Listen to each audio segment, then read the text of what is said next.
Welcome to Kenton Teaches. Enjoy the video. You begin by preparing the laptop. Sign into Windows on your HP, confirm Wi-Fi and battery power. These prevent interruptions. Next, open Start, type Word and press Enter. This launches Microsoft Word fast.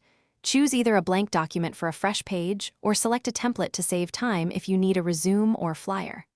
Once done, take a quick look at the ribbon across the top. It groups tools so you know where to find formatting, insert, and layout options. You now create and format content. Type your text, then use the Home tab to change font, size, bold, or italics and apply bullets or numbering. This shapes readability. Use Insert to place images, tables, headers, and page numbers. Images can be resized and wrapped for flow. Use Layout to set margins, orientation, and columns so your document prints correctly.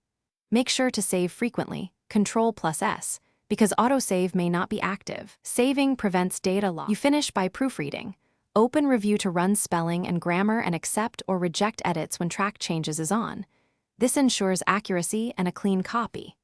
Then finalize formatting. Use File Save As or Export to create a PDF, and check Print Preview so margins and pages match expectations. If Word freezes or behaves oddly, first save what you can, then close and restart Word. If it won't close, use Task Manager to end the process. Restart and reopen your document to recover auto-saved versions.